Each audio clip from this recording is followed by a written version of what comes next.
O tema que a gente vai conversar agora é Chagas, doença de Chagas. Não é um tema tão frequente assim, né? Mas sempre é bom a gente dar uma revisada. Vai que, né? Boa tarde, boa tarde. Então agora a gente vai conversar um pouquinho de maneira geral sobre essa doença, tanto a forma crônica quanto a forma aguda indeterminada. E aí, em seguida, a gente vê um checklist de como seria esse tema, né, em uma estação. Belezinha? Boa tarde. Boa tarde, Pamela. Boa tarde, gente. Então vamos iniciar já, né? Essa sim vai ser uma live bem rapidinha. Eu só trouxe um checklist aqui sobre esse tema. Então vai ser jogo rápido, nada cansativo e rapidinho a gente termina, beleza? Então vamos lá, né? Primeiro, gente, antes de começar a conversar sobre Chagas, a gente tem que saber o que é Chagas, né? Quem causa Chagas, onde que se encontra, tudo, né? Desse início essa introdução dessa doença, na verdade, né? Então, a doença de Chagas, ela é provocada por um protozoário, que é o Trypanosoma cruzi. E o hospedeiro desse protozoário é o barbeiro, né? Isso eu acho que todo mundo sabe. A doença de Chagas, ou o mal de Chagas, também é chamada, né? E aí, a transmissão. Como é que ocorre a transmissão da doença de Chagas? Ela é feita a partir das fezes do barbeiro. Aí ele vai lá, pica a pessoa, faz o cocôzinho dele lá. Aí a pessoa coça lá o local da picada e leva até o orifício lá onde ocorreu, né, a picada, e aí acontece a transmissão. E outras formas de transmissão, né, do Trypanosoma cruzi é através de transplantes ou de hemoderivados, né, transmissão vertical, tanto intraútero quanto periparto, através do aleitamento também pode ser transmitida, pela ingestão no açaí, né, em alimentos, ou acidentalmente, por exemplo, com material contaminado pelo Trypanosoma cruzi. Então, seria basicamente isso a transmissão e as formas de transmissão. A incubação do Trypanosoma, ela gira em torno de 3 a 40 dias. E ele pode parasitar qualquer célula do seu corpo, mas ele tem uma preferência pelo coração e pelo trato gastrointestinal. Por isso que as principais alterações nos sintomas, né, da Chagas crônica vão ser no gastrointestinal e alterações no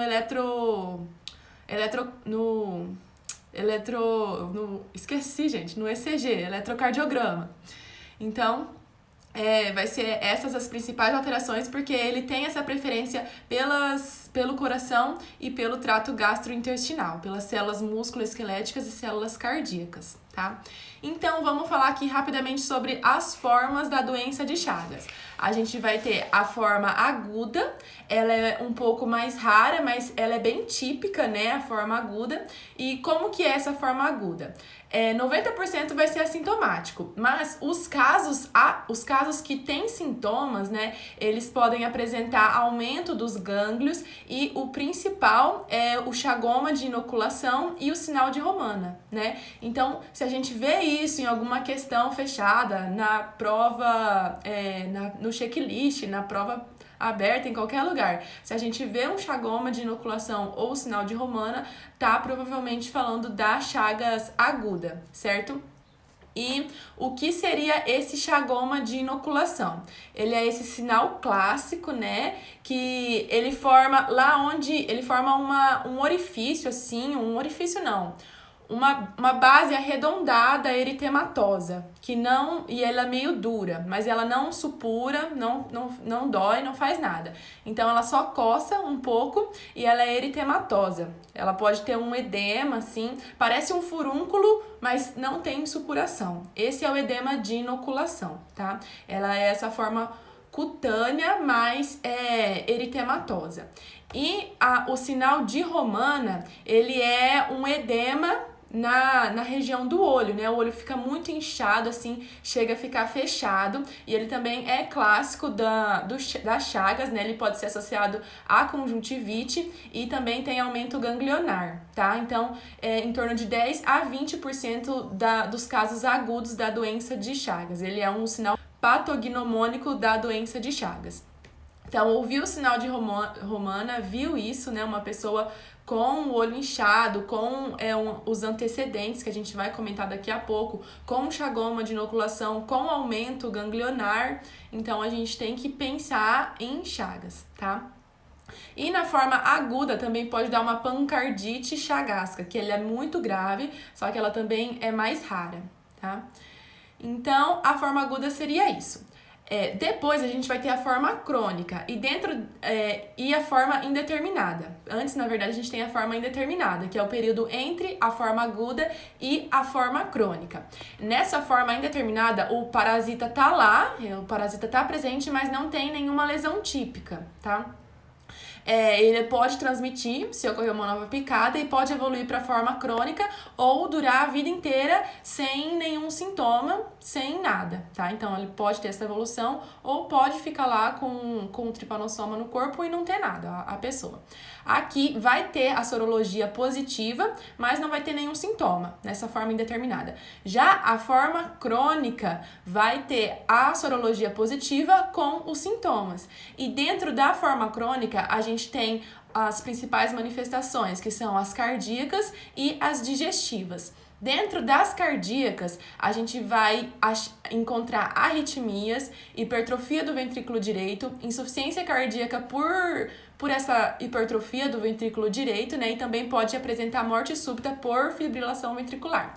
No eletrocardiograma desses pacientes que têm a doença de Chagas na forma crônica, os principais achados vão ser bradicardia, bloqueio de ramo direito, bloqueio atrioventricular completo, que aí pode acontecer a desfibrilação na pessoa, né? E também pode acontecer um bloqueio divisional antero-superior esquerdo. Então, essas seriam as principais manifestações no eletrocardiograma da Chagas crônica, tá? E dentro dos sintomas digestivos da Chagas crônica, a gente também pode encontrar o megaesôfago e o megacólon. O megaesôfago ele vai acontecer depois de anos e anos que a pessoa tá contaminada, né? Por exemplo, o megaesôfago pode aparecer depois de 40 anos da doença. Aí a pessoa vai apresentar vômitos tardios, disfagia, empachamentos. E o megacólon pode aparecer em até 60 anos depois que a pessoa foi contaminada. Então, elas são mais elas vão demorar bem mais para aparecer, tá? O diagnóstico, como é que a gente faz o diagnóstico das Chagas? Na fase aguda, vai ser por uma linfocitose no hemograma e pela clínica, né? Não vai ter tantos achados assim. Vai ser um paciente com uma febre persistente, uma febre baixa, que dura mais de uma semana, né? Pode apresentar o chagoma, o sinal de romana, também pode apresentar hepatomegalia, esplenomegalia, uma cardiopatia aguda, né? Também pode apresentar até icterícia e aumento dos linfonodos, tá? Aqui na fase aguda, a gente faz o parasitológico direto, que vai ter lá o tripanossoma circulante na pessoa. Então, assim seria a fase aguda. Também a gente pode pedir biópsia de um linfonodo, que vai ter lá a presença do tripanossoma cruzi também. E a pesquisa do tripanossoma cruzi no sangue periférico vai estar positiva aqui nesse caso da Chagas aguda. Nessa fase aguda, a gente realiza o tratamento com benzimidazol por 60 dias, tá? Benzimidazol por 60 dias e o paciente não pode consumir álcool nesse período. Aí já na fase crônica, o parasitológico pode dar negativo, tá? E a gente tem que fazer o anti-tripanossoma cruzi em 2 exames diferentes. Se eles vierem positivo, aí a gente pode fazer o diagnóstico. Aí pode ser por ELISA, imunofluorescência, hemoaglutinação, e não vai ter um tratamento específico, vai ser mais medidas sintomáticas, né? Para o megaesôfago, aí vai ter que fazer o tratamento do megaesôfago. Para insuficiência cardíaca, vai ter que fazer o tratamento da insuficiência cardíaca, e assim por diante. Então, não vai ter um medicamento específico para Chagas crônica, né? pro agente em si, e sim das complicações, do que foi causado, né? Dos sintomas, dos achados das doenças que a infecção causou na pessoa. E não tem vacinas, né? A gente tem que realizar o controle do vetor para evitar a contaminação. E aqui uma coisa muito importante é a notificação, né? Tanto a chagas crônica quanto a aguda tem que realizar a notificação. A aguda é em 24 horas e a crônica é semanal. Agora vamos rapidinho para um checklist, belezinha? Então, vamos lá. Aqui, esse daqui que eu peguei é do Praticando Medicina, mas também tem um da Bíblia, mas esse aqui eu achei bem melhor, tá? Eles disponibilizam lá no Instagram deles vários checklists de todas as áreas, então é muito bom. E ele é direcionado mesmo pro INEP. No INEP nunca caiu ainda, né? A doença de Chagas. Então, vamos lá, tá na página 25. Você é um médico da UBS e recebe paciente do sexo masculino, 41 anos, com queixa de febre há 7 dias, inchaço no olho direito e pequena lesão no braço direito. Então, paciente com febre, inchaço no olho e lesão no braço. Você já ia ter que ficar um pouco atento, né? Tipo, que doença que vai causar isso, né? Inchaço no olho, uma lesão no braço e uma febre baixa. Vamos então, nos próximos 10 minutos, fazer anamnese, exame físico, hipótese diagnóstica e a conduta terapêutica. Então, assim como qualquer outro checklist, a gente tem que iniciar pelo nosso acolhimento, né? Os 3 itens do nosso acolhimento. Bom dia, eu sou a doutora Tal, eu que realizarei seu atendimento aqui hoje nessa UBS. O segundo item, me conte seu nome, sua idade, por favor. Também pode perguntar a profissão, né? Se mora sozinho, se é casado. Vão te responder. E o terceiro item, né, a queixa principal, a pergunta aberta que a gente tem que fazer. No que eu posso te ajudar, né? O que você tá tendo. Então, aqui, o paciente vai relatar que ele tá com uma febre, né, com mal-estar, e vai estar com o olho desse tamanho, inchado, com conjuntivite, e depois, né, quando você ir perguntando pra ele vai falar que ele tá com uma lesão no braço. Mas vamos lá. Então, aqui a queixa principal dele, deixa eu ler aqui de novo o caso. É febre há 7 dias, inchaço no olho e pequena lesão no braço direito. Então ele vai falar, doutora, eu tô com uma febre que não passa, meu olho tá aqui desse tamanho e eu tô com essa lesão aqui que tá coçando no meu braço. Então vamos iniciar pela febre, certo? Quando iniciou essa febre, há 7 dias, você aferiu essa febre? Você mediu essa febre? Qual o período que você nota que você tá mais quente, que você tá com febre? Mais pela manhã, pela tarde, pela noite? Você usou alguma medicação para essa febre, né? Ou você usou hoje, ou você tomou outros dias? Ela melhorou? Ela piorou? Ela é intermitente? Ou ela só melhora quando passa o medicamento, depois já volta? Então, ele vai ir te dando essas informações sobre a febre que a gente tem que fazer na amnésia sobre a queixa principal, né? Aqui ele diria que tem 7 dias que ele está apresentando uma febre baixa e persistente, que ele não usou nenhuma medicação e que há 5 dias depois, né, que iniciou a febre, iniciou com esse inchaço no olho direito e essa lesão no braço. Então, o inchaço, ele é dolorido? Ele tem supuração? Quando que ele iniciou? Que ele já falou, né, que foi há 5 dias. Tá nos 2 olhos, então a gente tem que ir perguntando, ele coça? Você consegue abrir? Ele tá a todo momento assim, ou tem períodos de melhora, de piora? Você passou alguma pomada, algum medicamento? Você já teve isso antes ou é a primeira vez? Alguém que mora com você já teve isso antes, né? Então, a gente faz a anamnese em relação ao sinal de Romana.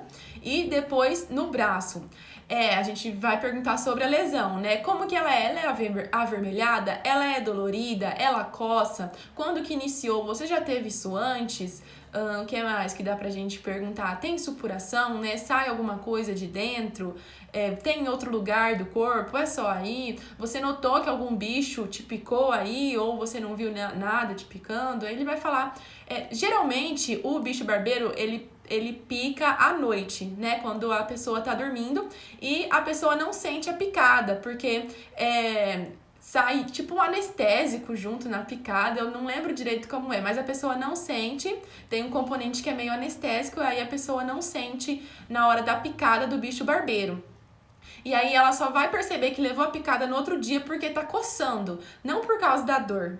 Então é assim que funciona. em relação à picada do bicho barbeiro. Então, esse daqui só vai falar que não tá doendo, que é meio dura, né? Que é meio esquisita, que ele não teve isso antes, que ela tá meio avermelhada, mas que não tá saindo nada de dentro. Que ele não passou nenhuma pomada, né? E aqui seria isso. Então, aqui a gente também tem que perguntar sobre os sintomas acompanhantes, que seria o item 2 do nosso esqueletinho mental, né? Além desses sintomas, você teve tosse, você tem falta de ar, você teve dificuldade na alimentação, como que tá seu hábito intestinal, você teve náuseas, vômitos, você tá conseguindo fazer cocô e xixi normal, né? Você tá tendo alguma dor em um outro lugar do corpo, né? Perguntar em alguns sintomas de cardiopatia, né? Edema, falta de ar, a gente tem que perguntar essas coisas. Então, sobre os sintomas acompanhantes, seria isso também. E aí, vamos seguindo o nosso esqueletinho mental, né? Aqui, a gente já começa a pensar um pouco em chagas, né? Um olho inchado, só um olho inchado, que apareceu depois de uma febre baixa, com uma picada, com uma lesão indolor, eritematosa, meio dura, sem supuração. Então, o chagoma de inoculação com o olho inchado, com uma febre baixa, né? Você também pode perguntar se ele notou aumento dos gânglios, né? Alguma coisa assim. E aí, beleza. Então, para o próximo passo do nosso esqueletinho mental é se os antecedentes patológicos pessoais e familiares, né? Tem alguém na sua família que tem alguma cardiopatia, que tem diabetes, hipertensão, que tem alguma doença, que tem alergia, né? Você tem alergia ou alguém na sua família tem alguma dessas doenças que eu falei. Aqui, o paciente negava comorbidades, negava alergias, né? Você também tem que perguntar sobre os hábitos. Você fuma, você bebe, você usa drogas injetáveis, você é sedentário, como que é a sua alimentação? Aqui a gente tem que perguntar sobre a moradia do paciente, né? Como que é a casa dele, com quem que ele mora, onde que ele mora, com que ele trabalha, porque geralmente as pessoas que são contaminadas pelo bicho barbeiro, né? Elas geralmente são trabalhadores rurais. Aqui, por exemplo, o paciente ele era um trabalhador rural, não usava agrotóxicos e ele vivia em casa de pau a pique. Então, se você perguntasse sobre a moradia, né, sobre esses antecedentes do paciente em relação a isso, né, moradia, casa, como que é o dia a dia dele, com que ele trabalha, não ia estar à toa aqui que ele vive numa casa de pau a pique. É pra você provavelmente pensar em alguma coisa, né? Então, com os sintomas e com essa informação, a gente tem que pensar em Chagas. Se você já estudou alguma vez algum checklist ou na prova teórica alguma vez Chagas, você já ia lembrar de Chagas só de ler o início desse checklist, né? Desse caso. E aí, você é casado, você mora com quem? Você tem filhos? Alguém na sua casa também está apresentando esses sintomas? Ele ia falar que ele era casado com 2 filhos e nenhum apresentava esses sintomas. Sobre alergia, né, a gente já perguntou. Como é um homem, a gente não precisa perguntar de antecedentes patológicos ou de antecedentes ginecobstétricos. Se fosse uma mulher, seria interessante a gente perguntar, né, data da última menstruação, como que foi o parto, se foi parto normal, e outras se tomar anticoncepcional, outras perguntas em relação ao ginecobstétrico do paciente, certo? E aqui o paciente negava tabagismo e bebia socialmente. Então, a gente fez um apanhado geral aqui da anamnese do paciente, né, seguindo o nosso esqueletinho mental, e partimos para o exame físico. Aqui, só a partir da anamnese, a gente já começa a pensar numa Chagas aguda, né? A gente não viu sintomas de Chagas crônica aqui, sim de Chagas aguda. Então, vamos para o exame físico. Aqui, lembrando que a tarefa está pedindo para fazer anamnese, exame físico e pós-diagnóstica e da conduta. Então, exame físico. Primeiro item, a gente tem que solicitar a permissão do paciente para a realização do exame físico. O senhor me permite realizar o seu exame físico, né? O senhor me autoriza? Ele vai falar que sim. Então, segundo item, eu vou lavar minhas mãos, aquecer, me paramentar com luvas, máscara, pode colocar óculos, gorra, avental, o que você quiser. Mas o importante é colocar máscara e luvas aqui para realizar o exame físico do paciente. A gente também pode solicitar que o nosso paciente esteja de máscara, né, por conta da pandemia. Então, a gente faz isso, eu solicito que meu paciente deite na maca, eu quero me posicionar de dentro do meu paciente, né, depois de ter lavado as mãos, se paramentado. E agora eu quero a ectoscopia geral do meu paciente, né? Analisando a face, pele, mucosas e quero sinais vitais com frequência cardíaca, respiratória, pressão arterial, temperatura, saturação, pulso. Então você tem que verbalizar tudo que você está querendo e sempre falar as alterações que foram encontradas. Aqui, o paciente estava em regular estado geral, com a pressão arterial 110/80, frequência cardíaca 87, respiratória 16, saturando 98 em ar ambiente e com febre, temperatura 38. A única alteração que a gente encontrava aqui era a mesma febre, né? Então a gente tem que verbalizar. Todos os seus parâmetros estão normais, eu só tô vendo que o senhor tá com um pouco de febre aqui. E sobre a ectoscopia geral de face, né? Eu acho que eu falei primeiro o exame da ectoscopia da face geral, né? Edema periorbital direito associado a conjuntivite.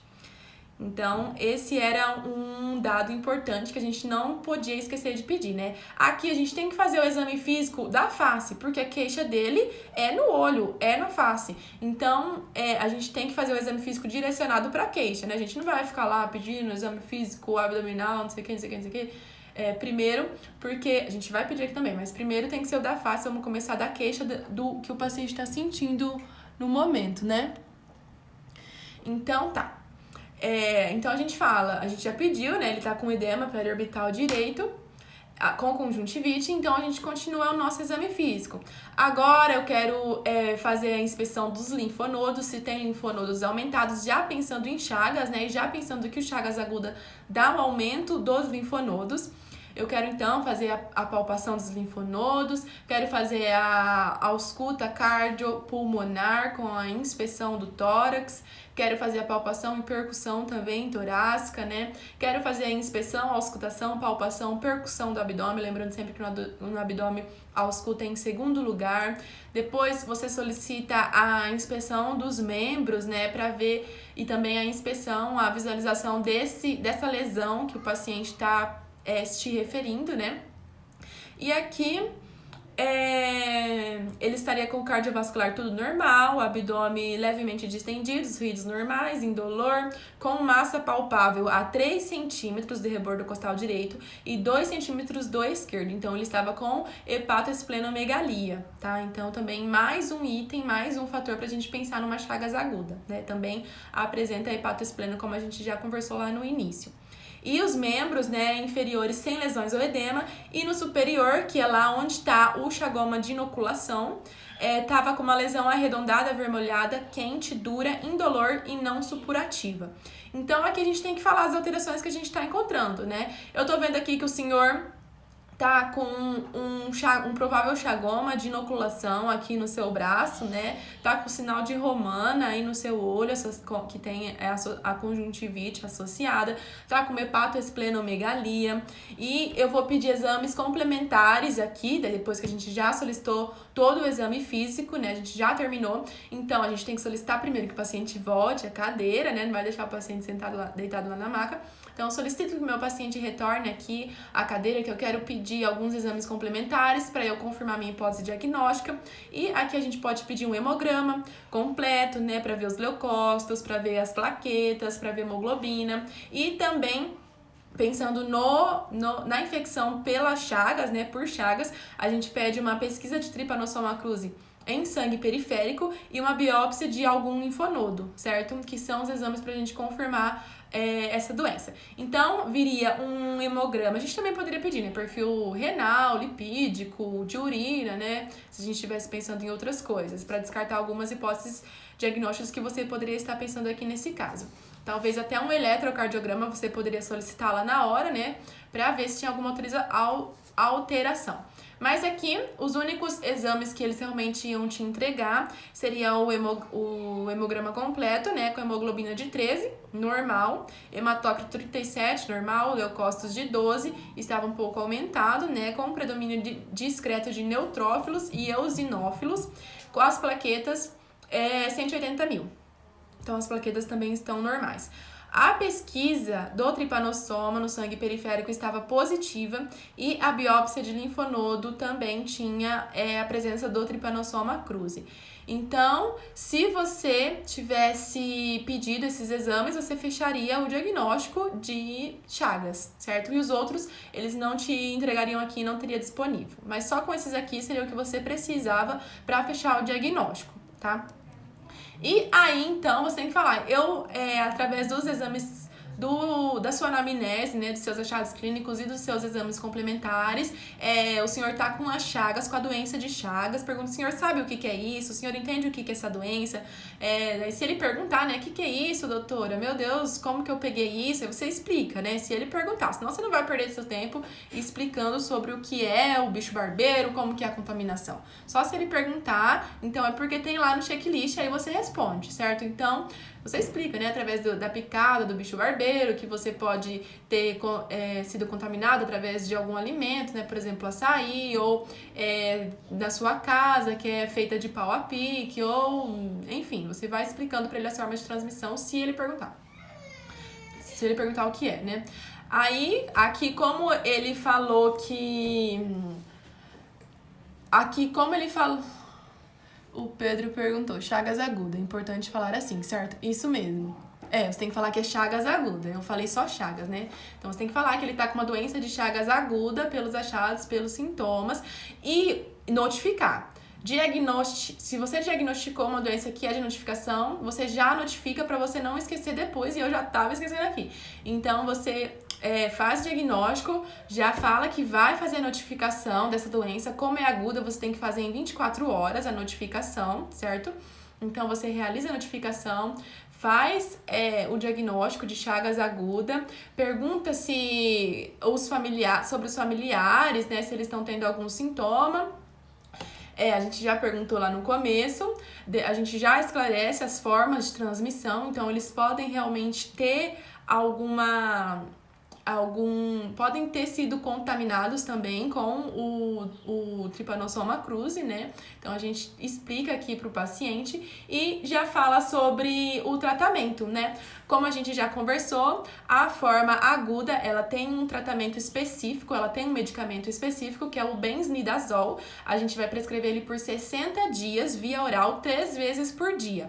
E é importante não consumir álcool quando estiver utilizando essa medicação, tá? Porque ele pode ter o efeito antabuse. O que é esse efeito antabuse? É quando tem uma hipersensibilidade ao álcool, né? Essa hipersensibilidade que acontece decorrente do álcool quando é ingerido junto com a medicação, tá? E essa medicação especificamente, ela pode desenvolver esse efeito antabuse, pode causar uma depressão respiratória, convulsão, até arritmias no paciente. Então a gente tem que esclarecer que ele tem que realizar o tratamento para não desenvolver a forma crônica e não consumir álcool durante esse período, se ele é um paciente que ingere álcool, né? E também já vamos recomendar não fumar, né? É sempre bom falar para ele não fumar se é um paciente que fuma. Então, o tratamento seria com esse benznidazol, né? 5mg via oral 3 vezes por dia por 60 dias. E orientar também a investigação dos moradores, né? Das orientações sobre a moradia, sobre cuidados para não se contaminar, para os outros não serem contaminados pelo bicho barbeiro, né? E assim, basicamente, seria essa estação, tá? Da Chagas aguda. Então, seria assim, se fosse uma Chagas crônica, seria diferente, né? O exame complementar que a gente deveria pedir seria a sorologia, certo? Aí, a gente tem que pedir 2 amostras, né? A gente tem que aguardar 21 dias para coletar a segunda amostra, e essa é só realizada até para casos crônicos, tá? Então é isso, gente. Acho que eu falei tudo aqui sobre a doença de Chagas aguda. E a crônica aí seria alterações no eletrocardiograma, né? Como a gente já comentou. E seria um paciente mais idoso, com presença de megacólon, com presença de megaesôfago, né? E assim por diante. Mas eu, na minha opinião, acho que se for pedir sobre Chagas, é mais provável que peça sobre Chagas aguda, na minha humilde opinião. Mas Não sei, também pode ser pedido de Chagas crônicas, se é que vão pedir de Chagas, né? Mas vamos revisar aqui de qualquer forma. E, mais uma vez eu repito, nunca esqueça de notificar. Tanto a aguda quanto a crônica tem que ser de notificação compulsória. E terminamos. É isso. É isso. Acho que eu falei tudo. E vou deixar postada se vocês quiserem. Deixa eu ler aqui. Tá lá o que... Deixa eu ler aqui. Pedrão, Calmon, bens por 60 dias, não beber, notificar e medidas de prevenção para o barbeiro, rastreio dos familiares e bairro. Perfeito. Perfeito, exatamente isso. Chagas aguda, é importante falar assim, certo, certíssimo. Até 72 horas após o tratamento não pode beber pinga. Isso aí. Talvez uma história de constipação e sintomas de dispepsia. Para Chagas crônica, né? Aí seria esse que você está falando, certo? E eu acho que daria um paciente mais idoso aí com esses sintomas mais inespecíficos, né? Vai ser uma disfagia, vômitos tardios, né? Se for no caso de megacólon, pode ser aquele... pode dar até volvo intestinal, né? Se o paciente tiver megacólon, que seria uma complicação. Ou até perfuração do esôfago também pode dar. E enfim, aí seria um outro checklist, né? Show, que bom que gostou, Wagner. Obrigada, gente. E amanhã a gente volta aqui com outro checklist, que eu ainda não sei qual vai ser, então não tem como eu falar aqui, mas amanhã a gente vê, tá? E eu volto aqui às 11 horas com outro checklist e provavelmente às 6 horas de novo com mais um checklist. Eu não tô conseguindo fazer às 8 nem às 14 que eu disse que eu ia fazer, mas é isso aí, às 11 e às 18 eu tô sempre aqui. Tchau, fiquem com Deus, vou deixar postadinha e até amanhã, espero vocês. Beijo!